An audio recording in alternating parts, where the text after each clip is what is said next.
कई लोगों के दिमाग में कंफ्यूजन रहता है कि क्या नीचे के बाल साफ करने चाहिए या नहीं, और आप तो 10 जगह सर्च करते हैं, ये करना चाहिए वो करना चाहिए, 10 लोगों की बातें सुनते हैं कि ये करना सेफ है ये करना सेफ नहीं है, बट अपने लिए एक सूटेबल डिसीजन नहीं ले पाते हैं। और कई लोग तो मेरे पास ऐसे डीएम्स भी आए, जैसे कुछ फीमेल्स पूछती है कि मैडम मेरा पार्टनर कहता है बिकनी वैक्स कराओ, अब ये सेफ है या नहीं क्योंकि मैंने कभी नहीं कराया। तो कुछ मर्दों के ऐसे क्वेश्चन होते हैं कि मैडम मेरी पार्टनर ब्लो जॉब ही नहीं देती है और कहती है कि ब्लो जॉब तभी मिलेगा जब नीचे की सफाई करोगे, तो क्या ये इतना ज्यादा जरूरी है? इस टॉपिक पर अलग अलग लोगों के अलग अलग ओपिनियंस होते हैं, पर जरूरी है आपका कंफर्ट और आपका हाइजीन। तो आज हम इसी पर बात करेंगे, समझेंगे कि क्या प्राइवेट पार्ट के यानी प्यूबिक हेयर्स साफ करना चाहिए या नहीं, इसके क्या फायदे हैं क्या नुकसान है, और अगर सफाई करनी है तो कौन सा तरीका सबसे बेस्ट है मेल और फीमेल्स दोनों के लिए। तो हेलो दोस्तों, मैं हूं डॉक्टर आकांक्षा, आपकी सेक्स काउंसलर, और आप देख रहे हैं सेक्स समाधान, जहां हम बात करते हैं आपकी सेक्सुअल हेल्थ के बारे में बिना किसी शर्म के। तो आप इस चैनल पर पहली बार आए हैं तो चैनल को सब्सक्राइब करना मत भूलिएगा। अपने दोस्तों के साथ इस चैनल को जरूर शेयर करें जो ऐसी किसी प्रॉब्लम से जूझ रहे हो। हमारे चैनल पे आपको वीडियोस पसंद आते हो तो वीडियो को लाइक जरूर कीजिएगा। तो चलिए जल्दी से शुरू करते हैं और देखते हैं क्या प्यूबिक हेयर साफ करना चाहिए या नहीं, या क्या सेफ है या नहीं। अब आपने ये तो सुना ही होगा कि हर चीज के फायदे के साथ साथ नुकसान भी होते हैं, और बिल्कुल वैसे ही प्यूबिक हेयर्स के साथ भी है कि इसके नुकसान भी है और फायदे भी है।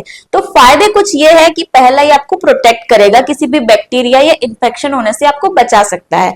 दूसरा ये कि फ्रिक्शन या इरिटेशन से, जब कोई कपल इंटीमेट हो रहा होता है, सेक्स कर रहा होता है, तो उनकी थाइज में रगड़ बन सकती है, स्पेशली जिनकी स्किन बहुत सेंसिटिव होती है उनके लिए ये इरिटेशन और फ्रिक्शन से बचा सकते हैं। तीसरा ये कि आपके पसीने को एब्जॉर्ब कर लेते हैं, तो कोई भी रैश होने वाला हो या रेडनेस हो रही हो तो उससे भी आपको बचाएगा। अब जैसे हर सिक्के के दो पहलू होते हैं, यानी फायदे के साथ साथ नुकसान भी है। तो नुकसान कुछ ये कि जैसे वजाइना को ये डायरेक्टली बैक्टीरियल इन्फेक्शन से बचा रहे थे, उसी तरीके से अगर ये बहुत दिन तक क्लीन ना किए गए या हाइजीन मेंटेन नहीं किया गया तो इसी में आपको इन्फेक्शन बढ़ भी सकता है। दूसरा ये कि जरूरी नहीं हर एक के पार्टनर को ये पसंद आए ही, आपका पार्टनर इसमें डिस्कम्फर्ट भी फील कर सकता है। तो प्रायोरिटाइज कीजिए, अगर आप एंजॉय करना चाहते हैं, अपना अच्छा सेक्स करना चाहते हैं, तो पार्टनर की भी प्रायोरिटीज का ध्यान रखिए। तीसरा ये कि अगर बहुत बहुत बहुत ज्यादा स्वेटिंग हो रही है, यानी पहले जैसे मैंने बताया कि ये पसीने को एब्जॉर्ब कर लेते हैं, लेकिन वो एब्जॉर्प्शन के बाद भी अगर बाल गीले रह जा रहे हैं क्योंकि पसीना बहुत ज्यादा है,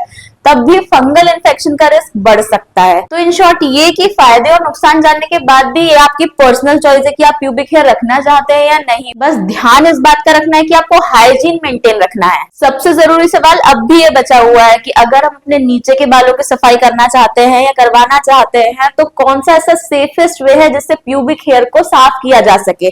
तो आज हम जानेंगे कुछ टेक्निक्स, जैसे हम बात करेंगे वैक्सिंग के बारे में, शेविंग के बारे में, ट्रिमिंग, लेजर ट्रीटमेंट या फिर हेयर रिमूवल क्रीम्स। तो सबसे पहले बात करते हैं ट्रिमिंग की। ये सबसे सेफेस्ट और बेस्ट तरीका है, इजी तरीका है। तो अगर आप हेयर रिमूव नहीं करना चाहते तो आप अपने हेयर्स को ट्रिम कर सकते हैं। इलेक्ट्रिक ट्रिमर आपके पास अवेलेबल है, या जो छोटी छोटी कैचियां आती है, सीजर्स आती है, उससे आप नीटली इसे क्लीन कर सकते हैं ताकि ये एरिया क्लीन रहे। लेकिन इस बात का ध्यान रखें कि आप रिमूव नहीं कर रहे हैं, हेयर्स ट्रिम कर रहे हैं, तो हर 1-2 हफ्ते में आप ट्रिम करते रहे ताकि सफाई वहां की बनी रहे। दूसरी बात करते हैं हम शेविंग की। ये जल्दी हो जाता है पर थोड़ा सा रिस्की है। लुक ये बिल्कुल इंस्टेंट क्लीन लुक देता है, लेकिन थोड़ी सी दिक्कतें हो सकती है, जैसे रेजर बर्न, खुजली या फिर इनग्रोन हेयर देखने मिल सकता है। ट्राई करें कि शेविंग के बाद हल्का सा एलोवेरा जेल लगा लें जिससे आपकी स्किन सूदअप हो जाए, और शेविंग करने के पहले गर्म पानी से उसे थोड़ा साफ कर ले स्किन को, जिससे आपकी स्किन थोड़ी स्मूथ हो जाएगी। तीसरी बात करते हैं हम वैक्सिंग की, जिसे हम बिकनी वैक्स कहते हैं, और ये देता है आपको लॉन्ग लास्टिंग लेकिन थोड़ा सा पेनफुल इफेक्ट।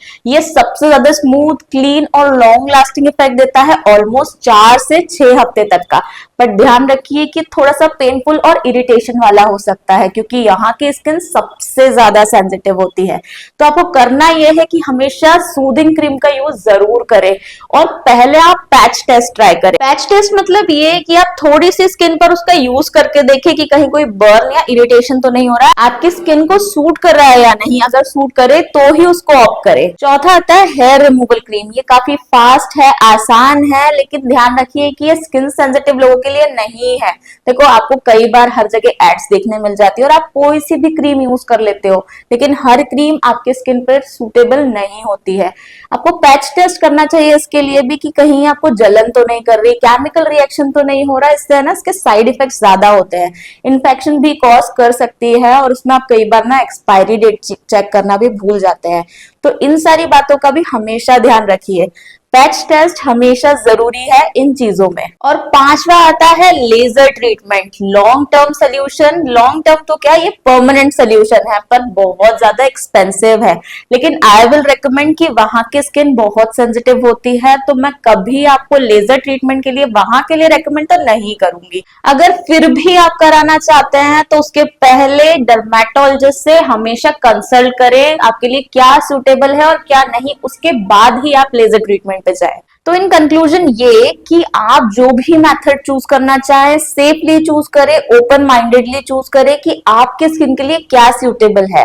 अब इन सब के अलावा हमने हमेशा इस बात का ध्यान रखा है कि हाइजीन मेंटेन करना बहुत जरूरी है, चाहे आप ये ट्रीटमेंट करा लें, अलग अलग मेथड्स यूज कर ले। तो हाइजीन पर भी हम थोड़ा सा डिस्कस कर लेते हैं, जैसे कि डेली क्लीनिंग करना बहुत जरूरी है, या फिर किस तरीके के कपड़े या अंडीज आपको चूज करने चाहिए, कैसे फैब्रिक्स आपको चूज करने चाहिए, कैसे उनका हाइजीन मेंटेन रखना चाहिए, या फिर पीरियड्स के बाद और सेक्स के बाद का हाइजीन कितना ज्यादा जरूरी है, ये आपको कौन कौन से रिस्क से बचाता है। तो सबसे पहले बात करते हैं क्लीनिंग की। तो डेली क्लीनिंग बहुत जरूरी है। देखिए नीचे के एरिया में इन्फेक्शन ज्यादा हो सकता है, थाइस के फ्रिक्शन से स्वेट जमा हो सकता है, तो जरूरी है आपको डेली वॉश करिए, जेंटली वॉश करें, गर्म पानी से हल्के हल्के हाथों से वॉश करें, लेकिन उसमें कोई हार्श सोप या स्ट्रॉन्ग केमिकल्स अवॉइड करें।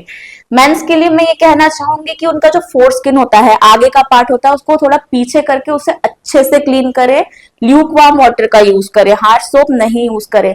कई बार होता है कि जो डिस्चार्ज निकलता है, स्पर्म निकलता है, सीमेन निकलता है, वो वहां जमा हो जाता है और फिर वहां वो जमा होकर के अपनी जगह बना लेता है, जिसे हम स्मैग्मा कहते हैं, और वो इन्फेक्शन का सबसे बड़ा कारण हो सकता है, जिससे आपके पीनस में इन्फेक्शन हो सकता है।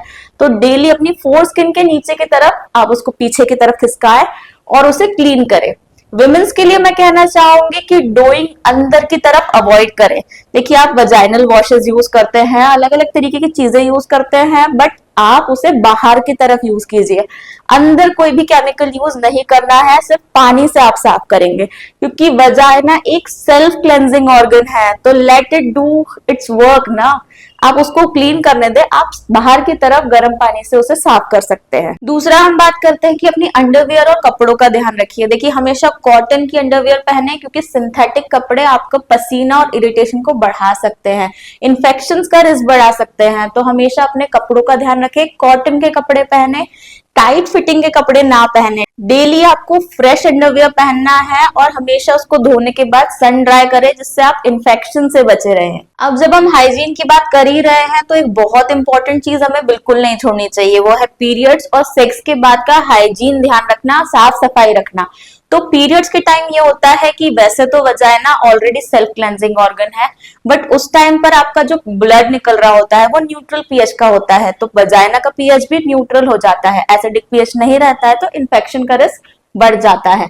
तो आपको करना ही है कि जो भी आप पैड्स या टैम्पू यूज कर रहे हैं उसको रेगुलरली चेंज करें, आप अपने उस एरिया को अच्छे से वॉश करें, साफ सफाई रखें। दूसरा ये कि सेक्स के बाद कई बार जो सीमेन होता है वो इधर उधर गिर जाता है, आप साफ सफाई नहीं रखते हैं या पीनिस की साफ सफाई नहीं रख पाते हैं, तो उस टाइम पे आपको ध्यान रखना है कि पानी से अच्छे से धोए, पानी नहीं है गीले कपड़े का यूज करें, आजकल तो इंटीमेट वाइप्स भी आती हैं, उस चीज का ध्यान रखें और अच्छे से एरिया को साफ करें। ये सारी चीजें आपको इन्फेक्शन से बचाएगी, साफ सफाई होना बहुत जरूरी है। तो बाल रखना या हटाना ये कंप्लीटली आपकी चॉइस है, अगर आप कंफर्टेबल फील करते हैं तो आप रख सकते हैं, और अगर आप हटाना चाहते हैं तो जो सेफेस्ट मेथड आपके लिए सूटेबल हो, आपकी स्किन के लिए सूटेबल हो, वो चूज करें, वो फॉलो करें। तो आशा करती हूँ आज की वीडियो से आपको काफी सारी जानकारी मिली होगी, काफी हेल्पफुल रही होगी आज की वीडियो। तो अगर वीडियो पसंद आई हो तो वीडियो को लाइक जरूर कीजिएगा, चैनल पर नए हैं चैनल को सब्सक्राइब कर लीजिएगा, वो भी बेल आइकन के साथ। या फिर कुछ पूछना चाहते हैं, कुछ जानना चाहते हैं, कुछ सजेशन देना चाहते हैं तो मुझे कॉमेंट सेक्शन में जरूर लिखिएगा,